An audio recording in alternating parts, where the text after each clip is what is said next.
या शेख अब्दुल कादिर जीलानी शैअन लिल्लाह, या शेख अब्दुल कादिर जीलानी शैअन लिल्लाह, या शेख अब्दुल कादिर जीलानी शैअन लिल्लाह।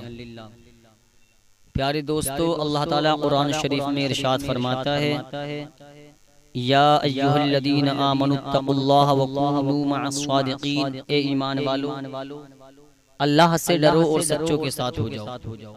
प्यारे दोस्तों, जो अल्लाह से डर जाता है तो फिर दुनिया का इंसान उससे डरने लगता है। हुजूर उवैस करनी रदियल्लाहु ताला अन्हु जंगल में इबादत फरमा रहे थे, आपकी बकरियां चर रही थीं। एक राहगीर का गुजर हुआ, उसने क्या देखा कि एक खूंखार दरिंदा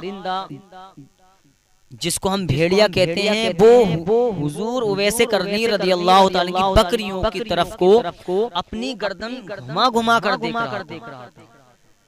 हुजूर उवैस करनी रदियल्लाहु ताला इबादत में मशगूल थे। उस शख्स ने सोचा कहीं ऐसा ना हो कि उवैस करनी रदियल्लाहु ताला की बकरियों को ये दरिंदा खा जाए, चीर फाड़ कर दे। आपके करीब आया और करीब आने के बाद में जब आप इबादत से फारिग हुए तो कहा, हुजूर एक खूंखार दरिंदा भेड़िया आपकी बकरियों को देख रहा है, गर्दन घुमा घुमा कर देख रहा है, कहीं ऐसा ना हो हुजूर कि वो तुम्हारी बकरियों पर वार कर दे, खूंखार दरिंदा कब चीर फाड़ दे। तो वैसे करनी रदियल्लाहु ताला इरशाद फरमाते हैं, ऐसे करने ने फरमाया, ए नौजवान सुन, ये मेरी बकरियों को खाने के लिए नहीं बल्कि इनकी देखभाली के लिए है। कहा किस लिए? तो वैसे करने रदियल्लाहु ताला फरमाते हैं कि जो अल्लाह से डर जाता है फिर दुनिया का इंसान उससे डरने लगता है। सुभान अल्लाह।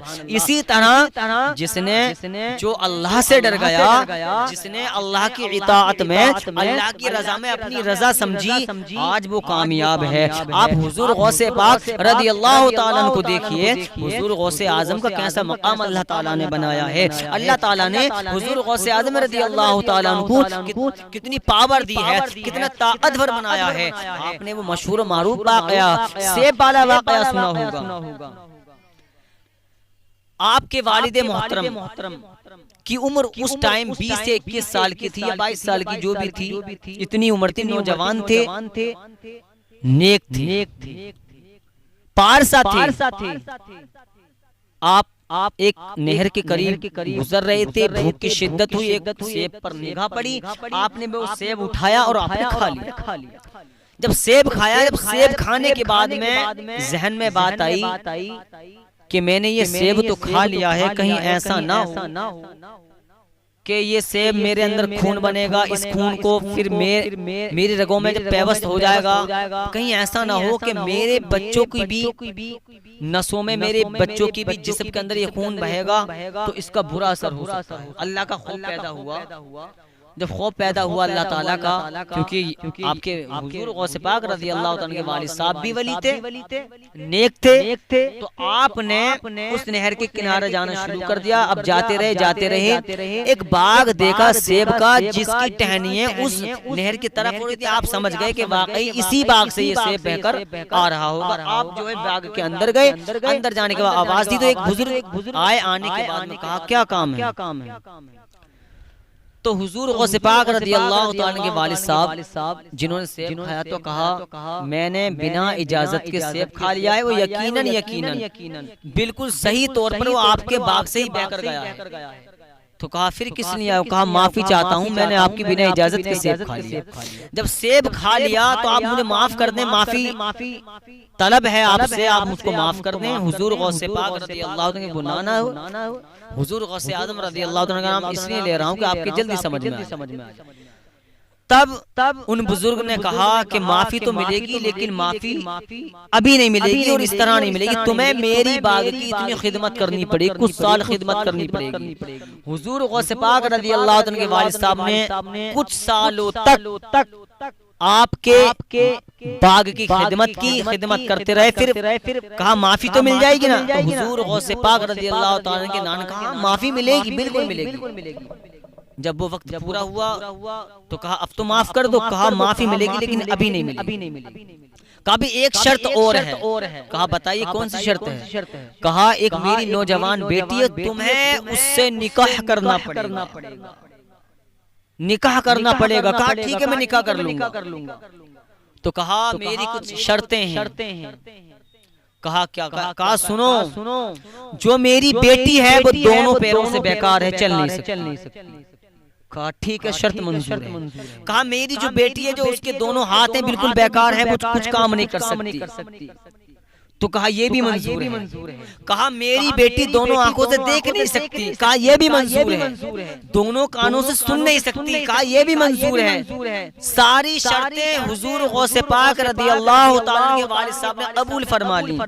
लेकिन आजकल का नौजवान बेटे से अगर कह दिया जाए कि तेरे लिए हम बेबी देख कर आए हैं, लड़की देख कर आए हैं, तो सबसे पहले कहेगा पहले व्हाट्सएप फोटो करा दिया जाए। वो पहले आंखों को भी जूम करके देखेगा कहीं इसमें ढेड़ा पन्ना, वो चेहरे को अच्छी तरह देखेगा। लेकिन कुर्बान जाए हुजूर गौसे आज़म रज़ियल्लाहु ताला के वालिद साहब पर एक माफी, एक सेब खाने पर माफी तलब करने के लिए कई साल आपने बाकी खिदमत की, और उसके बाद भी आपने ये शर्त मान ली कि हाँ मुझे वो लड़की मंजूर है, पसंद है। आपका निकाह हुआ। जब आप कमरे में गए तो आपने सलाम अर्ज किया, और हमारी शरीयत में यही मामूर है, जब बीवी के पास जाएं तो पहले सलाम अर्ज करें। सलाम किया। अब क्या देखा उस नौजवान ने कि हुस्न जमाल वाली एक खूबसूरत लड़की बैठी है, आंख भी सही सलामत है, हाथ पैर भी सही सलामत है, कान भी सही सलामत है, चेहरा भी सही सलामत है। और हुजूर गौसे आजम के नाना ने क्या कहा था? मेरी बेटी दोनों आंखों से बेकार है, दोनों कानों से बेकार है, मेरी बेटी गूंगी है, बोल नहीं सकती। सारी शर्तों को मंजूर कर लिया। फिर दौड़ा फिर आए उन बुजुर्ग की बारगाह में, कहा आपने तो ये कहा था कि मेरी बेटी दोनों पैरों से बेकार है, ऐसी है वैसी है, लेकिन वो तो सही सलामत है। तो कहा बेटा मैंने इसलिए मना करा था, आज तक मेरी बेटी ने कभी बुराई की तरफ कदम न उठाए थे, कभी मेरी बेटी ने अपनी आंखों से कोई गुनाह होते हुए नहीं देखा, कोई गंदी चीज न देखी। मेरे अपनी बेटी को पहरा इसलिए बताया, मेरी बेटी ने किसी की बुराई न सुनी, किसी की चुगली न सुनी, और मैंने गुंगा इसलिए बताया था कि मेरी बेटी ने किसी की चुगली नहीं की, किसी को बुरा न कहा। इसलिए पता चला प्यारे मुसलमानों, जब हुजूर गौसे आजम रज़ियल्लाहु ताला की अरे वालिदा का जब ये मर्तबा है, हुजूर गौसे पाक के वालिद मोहतरम का ये मर्तबा है, जब हुजूर गौसे आजम के माँ बाप का ये मर्तबा है, तो हुजूर गौसे आजम का मर्तबा क्या होगा? जब हुजूर गौसे पाक की वालिदा नेक है, हुजूर गौसे आजम के वालिद मोहतरम नेक है, तो बताओ हुजूर गौसे आजम कैसे नेक ना हो? हसन हुसैन ही नस्ल से आप पैदा हैं, इमाम हुसैन की औलाद में से हैं। कुर्बान जाएं हम अपने मुस्तफा पर, कुर्बान जाएं इमाम हुसैन पर, कुर्बान जाएं इमाम हसन पर, कुर्बान जाएं सैयदा फातिमा ज़हरा रज़ियल्लाहु ताला के बतन से जो नस्ल चली है, उसी नस्ल से इमाम हसन भी पैदा हैं, इमाम हुसैन भी पैदा हैं। इमाम हसन और हुसैन की जो औलादें हैं, हुजूर गौसे पाक रज़ियल्लाहु ताला इमाम हुसैन की औलादों में से हैं। सैयद मखदूम अशरफ जहांगीर सिमनानी रज़ियल्लाहु ताला अन्हु भी उसी नस्ल से पैदा हैं। तो आला हज़रत फरमाते हैं, तेरी नस्ल पाक में है बच्चा नूर का, तू है ऐने नूर, तेरा सब घराना नूर का। प्यारे दोस्तों, हुजूर गौसे आज़म रज़ियल्लाहु ताला से सच्ची पक्की मोहब्बत करो, इन्हीं बुजुर्गों से वाबस्ता रहो, इनके दर पर जाओ, इनके आस्थाने पर जाओ, इनसे दुआ की सिफारिश करो कि आप अल्लाह के महबूब बंदे हैं, आप अल्लाह के दोस्त हैं। हमारी दुआ कबूल हो या ना हो, लेकिन अल्लाह ताला अपने दोस्तों की दुआ को कबूल फरमाता है। ये ऐसे दोस्त हैं कि ये अल्लाह से राजी हैं। कुरान ने हमें बता दिया, या अय्युहल्लज़ीना आमनुत्तकुल्लाह वकूनु मअस्सादिकीन, ए ईमान वालो अल्लाह से डरो और सच्चों के साथ हो जाओ। प्यारे मुसलमानों, सच्चे लोग यही हैं। अबू बकर सिद्दीक रज़ियल्लाहु ताला सच्चे हैं, फारूक आज़म रज़ियल्लाहु ताला सच्चे हैं, उस्मान गनी रज़ियल्लाहु ताला सच्चे हैं, मौला अली रजी अल्लाह तआला अन्हु सच्चे हैं, इमाम हसन सच्चे हैं, इमाम हुसैन रजी अल्लाह तआला अन्हु सच्चे हैं। इसी नस्ल में गौसे आजम भी सच्चे हैं, सैयद मखदूम अशरफ जहांगीर सिमनानी भी सच्चे हैं। वो सारे बुजुर्ग जो अल्लाह के वली हैं, सारे बुजुर्ग अल्लाह के दोस्त हैं, सारे सच्चे हैं।